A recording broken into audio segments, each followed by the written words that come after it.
Bonjour les étudiants de tronc commun scientifique, je vous présente la suite de l'activité numéro 3, l'eau du sol. On a vu dans la vidéo précédente, dans la même activité 3, l'eau du sol, on a vu la perméabilité du sol et la capacité de retention du sol en eau ou bien de l'eau du sol. Alors, on a vu aussi comment on peut les mesurer. Maintenant, on va passer à une autre partie dans la même activité numéro 3, qui est quelles sont les différentes formes de l'eau dans le sol. Et donc les différentes formes de l'eau dans le sol. ما هي أشكال الماء في التربة. Et quelle est leur relation avec la capacité de rétention du sol en eau. وما هي علاقتها بأشكال الماء في التربة وما هي علاقتها بالقدرة على الاحتفاظ بالماء من طرف التربة. Alors, deuxièmement, ici, j'ai considéré que cette partie, la numéro 2. Donc, deuxièmement, les formes de l'eau dans le sol et leur relation avec la capacité de rétention en eau du sol. أشكال الماء وعلاقتها بالتربة وعلاقتها بقدرة الاحتفاظ التربة بالماء. Alors, premièrement, une petite introduction dans les différentes formes de l'eau. Dans le sol, les molécules d'eau sont soumises à 3 forces. Donc ici, l'eau, elle est commandée par 3 forces dans le sol. في التربة جزيئات الماء تتأثر بثلاث قوى. Premièrement, la force P. La première force qui commande l'eau dans le sol, la force P de la pesanteur. Cette force P de la pesanteur, il commande, si vous voulez, c'est-à-dire il influence sur l'eau de gravité. L'eau de gravité, elle est soumise à une force P qui l'attire vers le bas, vers le centre de gravité. Deuxièmement, la force F de l'attraction des particules du sol. Ici, il y a une autre force qui attire qui attire de l'eau vers eux, vers les particules du sol. Et la force, troisièmement, la force S de la succion des racines des plantes. La succion des racines des plantes. Selon la nature, ici, donc l'eau, elle est soumise à 3 forces. La force P, la force de la pesanteur, ce qui entraîne cette force P, lorsqu'il agit, il entraîne ce que l'on appelle l'eau de gravité. Il attire l'eau de gravité. La force F de l'attraction des particules du sol. Le sol est constitué par des particules argileuses, sableuses et ainsi de suite. Ces particules ils ont une force d'attraction de l'eau vers eux. Attraction de l'eau vers eux, c'est ce qu'on appelle ils agissent dans l'existence d'une eau que l'on appelle eau hygroscopique. La force S de la succion des racines des plantes. Donc ici, les plantes sucent ou bien absorbent par leurs racines de l'eau de la terre. C'est ce qu'on appelle la force de succion. Selon la nature de la force qui agit sur l'eau, on peut distinguer trois formes de l'eau dans le sol. les suivants. Voilà. Trois formes de l'eau dans le sol. Trois formes. Ici, il existe trois formes. Premièrement, selon la force qui agit, donc ici vous avez une force P qui agit sur les particules du sol. Particules du sol, vous voyez ici le sol, il est imbibé de, c'est-à-dire il y a de l'eau. Lorsque l'eau subit une force P de gravité, l'eau s'écoule, l'eau de gravité s'écoule et sort du sol. Il s'écoule vers les profondeurs. Donc la force P, que l'on appelle la force de la pesanteur, elle provoque la sortie ou bien l'attraction de l'eau de gravité, qui va s'infiltrer dans les profondeurs. Donc il n'y a plus cette eau, elle est perdue par le sol sous l'action de la pesanteur. Deuxième sorte d'eau, il existe cette sorte, lorsque on perd l'eau de gravité, il va nous rester une eau qui est entre les particules, entre l'espace, les pores des particules.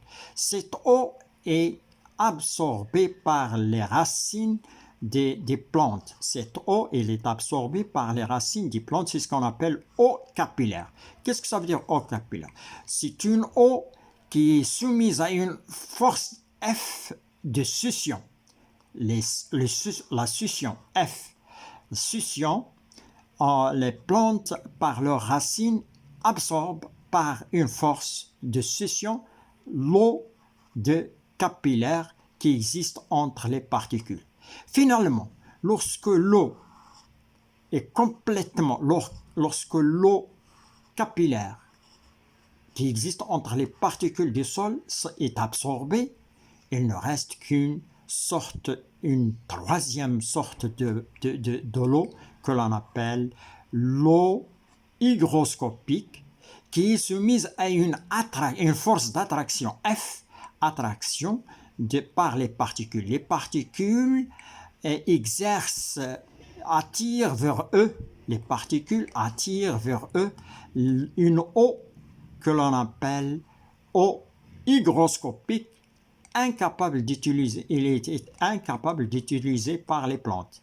Les plantes, la force F est plus grande, si vous voulez, elle est plus grande que la force de succion. C'est pourquoi elle reste toujours collée, l'eau hygroscopique est toujours collée, يكون ثابتا على محيط الجزيئات أو العينات الصخرية تحاط بماء يسمى الماء المرطب hygroscopique.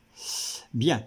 Alors, la question ici, montrez en se basant sur les trois types de forces, PS et F, que seule l'eau capillaire peut être utilisée par les plantes. Seule l'eau capillaire peut être montrée selon les trois forces.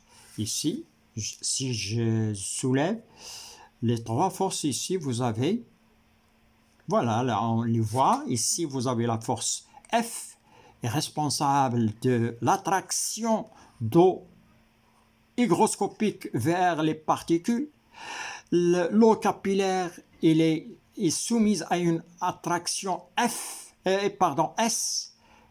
qui est supérieure à F. Ici, F est supérieur, F est inférieur à S, F est toujours plus grande. Il ne peut pas être sucé par les plantes. C'est pourquoi ici F est égal à S, est inférieur à S. S, c'est la succion. F ici, F est supérieur à S. Le voilà. Il est supérieur à S. Ici, elle est soumise à une force, l'eau capillaire, elle est soumise à une force que l'on appelle la force de succion, S. Cette eau, lorsqu'il il est complètement absorbé par les plantes, il ne reste que l'eau hygroscopique. Complètement, lorsque l'eau capillaire est absorbée complètement, il ne reste que l'eau hygroscopique. Impossible de le sucer parce que F, la force F est supérieure à celle de S. Puis ensuite, vous avez l'eau de gravité qui s'infiltre dans les profondeurs, donc les plantes ne peuvent pas être bénéficiées, c'est-à-dire il ne peut pas l'absorber.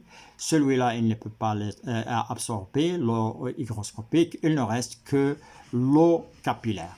Alors, la force de gravité attire de l'eau de gravité vers les profondeurs, d'où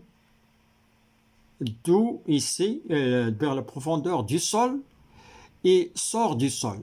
Plante n'est pas bénéficiée de cette eau. Celui-là, il quitte le sol par la pesanteur, par la force de la pesanteur. La force F, celle-ci, la force F attire l'eau hygroscopique vers les particules du sol et reste attachée aux particules. Le sol ici, dans tous les sols, vous avez l'eau hygroscopique est attachée il est attiré vers les particules, il est collé aux particules. Donc la plante n'est pas bénéficiée, ne peut pas être bénéficiée, ne peut pas absorber cette eau. Il nous reste ici, c'est une eau non disponible à la plante, non absorbée si vous voulez.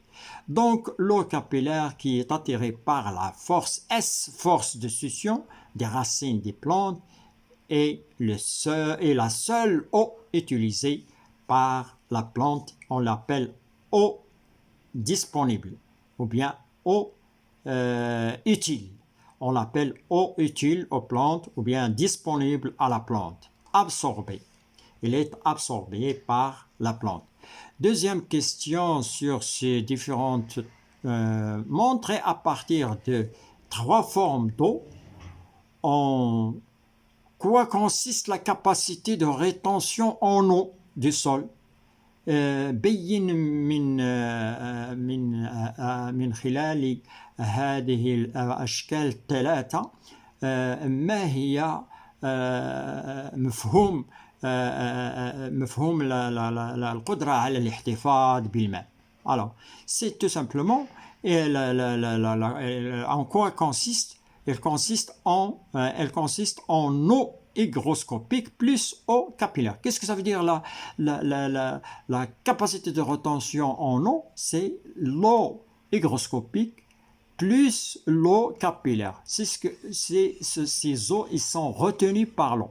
Tandis que l'eau de gravité, il est attiré par la force de gravité.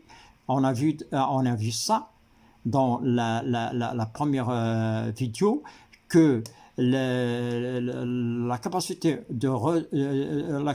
de rétention en eau est égale le volume V1 moins le volume VG, volume d'eau de gravité. Ce volume, si on retranche, vous avez le volume V1, c'est la porosité, c'est-à-dire l'eau qui existe entre les pores, le volume, grand volume, moins l'eau de gravité, il vous reste eau capillaire plus eau hygroscopique. C'est ce qu'on appelle la rétention en eau du sol.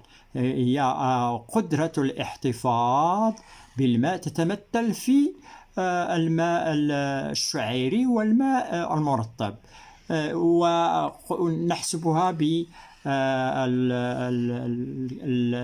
القدرة الكاملة أو الحجم الكامل للماء في التربة ناقص حجم الماء الانجدابي، ناقص حجم الماء الانجدابي، يبقى لدينا حجم الماء الشعيري وحجم الماء المرطب. Voilà, المرطب. Donc, voilà la capacité. Donc, la capacité de rétention en eau par définition, il consiste c'est de l'eau hygroscopique plus l'eau capillaire. L'eau de gravité, il a été perdu, il a été attiré par la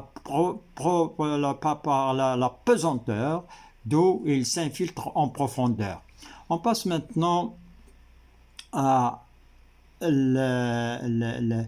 l'exercice, c'est pas l'exercice, la relation entre la capacité de rétention en eau et le point de flétrissement d'une plante. Le point de flétrissement d'une plante, qu'est-ce que ça veut dire?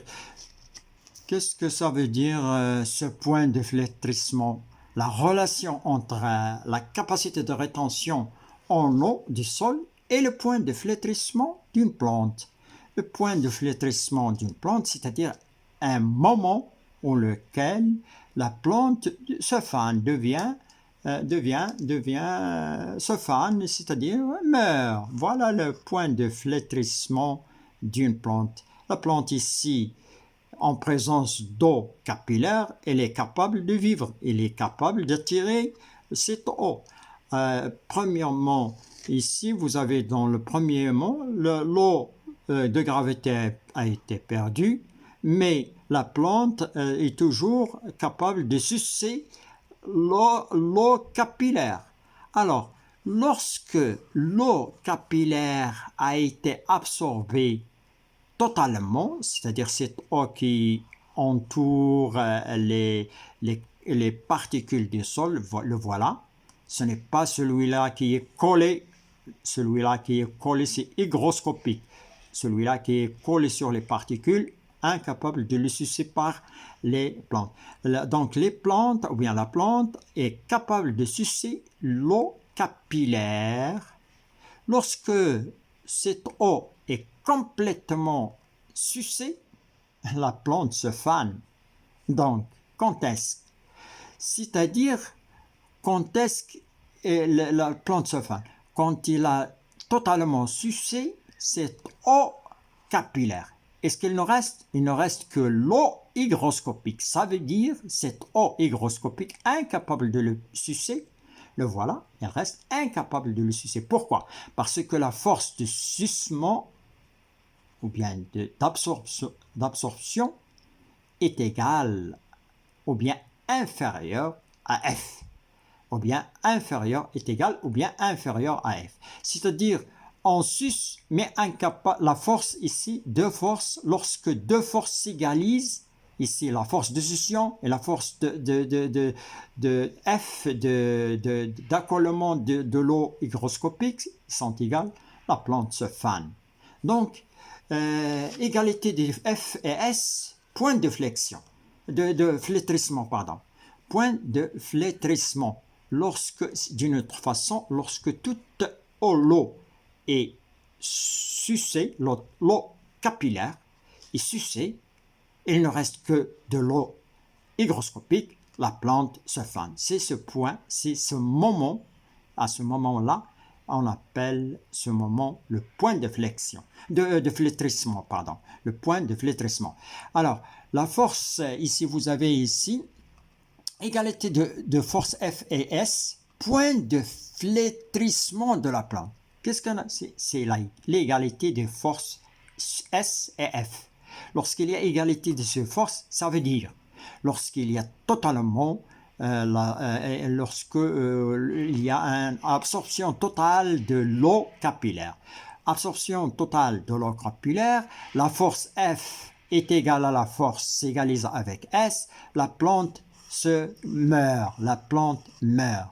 Donc, égalité de force F et S, point de flétrissement de la plante. Lorsqu'il y a égalité de la force de succion avec la force F, il y a ce qu'on appelle, c'est un point de flétrissement, c'est-à-dire la plante meurt et se fane. On appelle point de flétrissement l'état de la plante. On appelle point de flétrissement l'état de la plante quand la force qui retient l'eau hygroscopique s'égalise avec la force de succion S. تسمى نقطة الدبول حالة النبتة عندما تكون قوة F التي تحتفظ بالماء المرطب تساوي s'égalise avec تساوي la force de succion تساوي قوة الامتصاص S la force قوة الامتصاص S امتصاص الشعيرات S. Alors, si je reprends ici un petit peu, ici vous avez sous l'action de la force P, la pesanteur le sol humide, perd une eau appelée eau de gravité. Cette eau s'infiltre dans les profondeurs. Voilà. Lorsque le sol est imbibé par de l'eau, il y a cette eau qui s'infiltre dans les profondeurs, on l'appelle eau de gravité, il est soumise à une force de la pesanteur. Deuxièmement, la force S de succion, sous l'action de la force S de succion, les racines des plantes du sol retiennent une eau utilisée par les plantes appelée eau capillaire. C'est de l'eau utilisée par les plantes, ce que l'on appelle eau capillaire. La force F des particules du sol, voilà, la force F ici, je le signale ici, attire la force F des particules du sol. Le sol retient une eau autour de ces particules appelées l'eau hygroscopique. Sous cette action, l'action de la force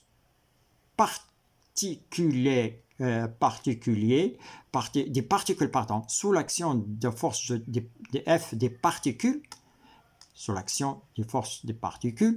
le sol retient une eau que l'on appelle eau hygroscopique. Alors, à partir de ce raisonnement, donc, je peux conclure comme une conclusion, la capacité de retention en eau, c'est-à-dire VR, est égale. La capacité, c'est-à-dire VR, la capacité de retention en eau du sol est égale l'eau hygroscopique plus eau capillaire. Voilà, eau capillaire plus eau hygroscopique, c'est ce qu'on appelle la rétention. C'est ce qu'elle retient, l'eau. Cette eau, elle est absorbable par les plantes et lorsqu'elle a fini, la plante se fane, c'est ce qu'on appelle le point de flétrissement des plantes. Et l'autre, elle reste incapable d'être utilisée par les plantes. Alors, d'une façon générale, l'eau hygroscopique plus eau capillaire plus eau de gravité, les trois, ce qu'on appelle la porosité du sol, c'est-à-dire l'ensemble, le volume global que peut contenir le sol, et voilà, mais il y a une perte de sol sous la gravité, ce que l'on appelle l'eau de gravité. Il ne reste que la capacité de rétention en eau, c'est l'eau capillaire et l'eau hygroscopique. Je passe maintenant à quatrièmement la variation de la capacité de rétention en eau. La variation de la capacité de rétention de l'eau du sol en fonction de la texture du sol. Voir le document ci-dessous. Qu'est-ce que ça veut dire la texture? C'est le pourcentage des particules. Le pourcentage des particules, limon, argile, on a vu déjà dans les propriétés physiques du sol, on a déjà vu la texture. La texture, c'est le pourcentage du sable, du limon et de l'argile dans un sol. Le pourcentage %. Alors, ici, la texture et sa relation avec la rétention en eau. Voilà la texture du sable. Voilà, vous avez la texture, vous avez sable. Texture du sol décroissante. Qu'est-ce que ça veut dire décroissante? Les diamètres des particules du sol diminuent. Vous avez les grosses particules du sable. Vous avez sable limon un petit peu c'est-à-dire plus petit, limon encore plus petit, limon argileux plus petit encore, et limono-argileux fin, et argile fine particule. Vous voyez ici la décroissance. Alors, la rétention en eau, elle est plus petite lorsque il s'agit du sable qui a de grosses particules. Alors, le sol qui a de grosses particules, VR, la capacité de rétention en eau est petite. Lorsque les particules sont moyennes, de dimension moyenne, la rétention est moyenne. Lorsque les particules sont très fines du sol, les particules sont très fines du sable, la capacité de rétention, elle est plus grande. Eau absorbable, donc voilà la capacité de rétention, il est composé d'eau capillaire plus eau hygroscopique. Alors, plus que les fines particules, l'eau hygroscopique est grande, et l'eau capillaire aussi, il est grand. Le volume est grand. Voilà. Ici, une remarque, la capacité de rétention en eau pour un sol humifié,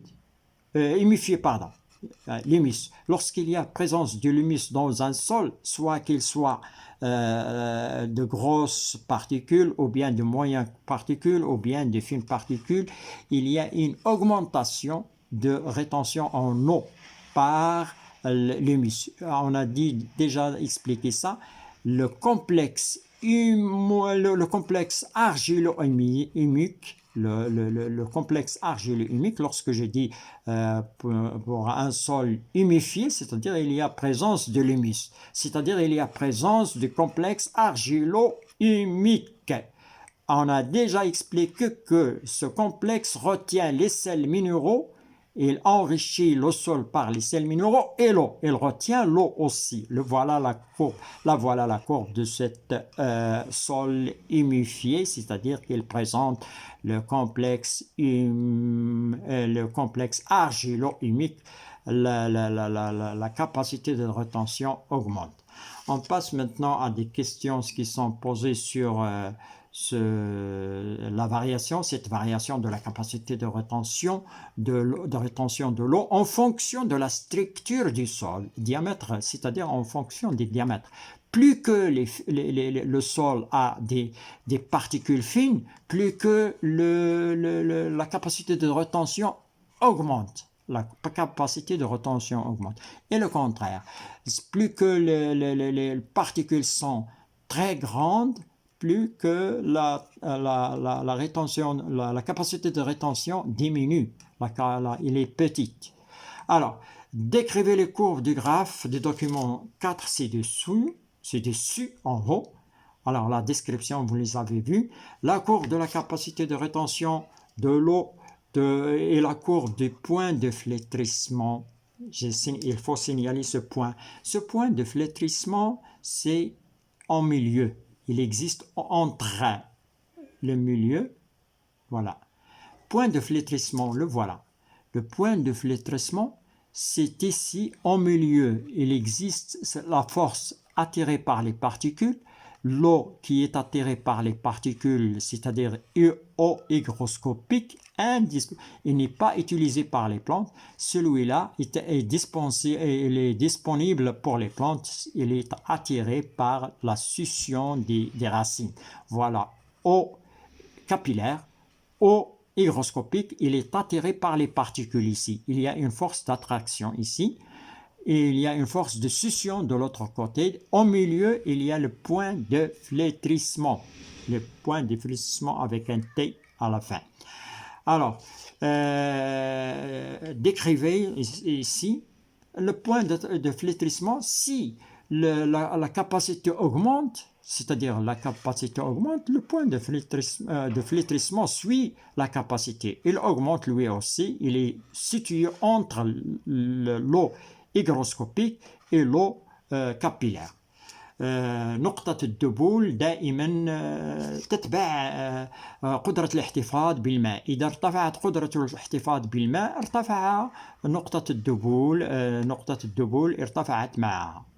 Alors, décrivez, on va passer à la description des courbes ici.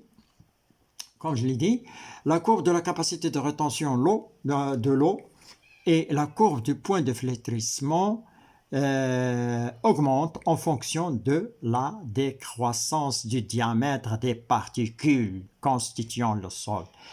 La capacité et le point de flétrissement, ils augmentent en fonction ici du diamètre des particules constituant le sol. En fonction de la décroissance des diamètres. Les diamètres décroît lorsqu'il diminue, le diamètre diminue. L'augmentation, il y a augmentation de point de flétrissement, il y a augmentation de la capacité de rétention en eau. La courbe le montre. Alors, la courbe de présence de l'humus, la présence de l'humus dans le sol augmente aussi la capacité de rétention en eau. Il augmente la capacité de rétention en eau et puis il augmente aussi le point de flétrissement de la plante. Car l'humus retient de l'eau par le complexe argilo-humique. L'humus, il retient de l'eau, il augmente la capacité de rétention en eau. Expliquez. Deuxième question, expliquez la relation entre le point de flétrissement d'une plante, la texture du sol et sa capacité, les trois éléments, et sa capacité de rétention en eau. Donc, la relation entre flétrissement de la plante, la texture du sol et la capacité de rétention en eau. On a déjà expliqué ça. J'ai dit que lorsque les particules sont fines, tant que les particules sont fines, plus que la rétention augmente, la capacité de rétention augmente et le point de flétrissement de la plante augmente aussi. Toujours, il y a un augment. Lorsque les particules sont très, très grosses, la capacité de rétention est faible et le point de flétrissement est faible, oui aussi. Alors, voilà ce que vous devez faire. Alors, la capacité de rétention en eau du sol varie en fonction de sa texture. Plus que ces particules, les particules du sol, plus que ces particules sont fines, plus que les particules sont fines, plus que la capacité de rétention en eau augmente. On a déjà vu ça dans la courbe. Et le point de flétrissement de la plante augmente aussi. Et merci d'avoir suivi cette vidéo.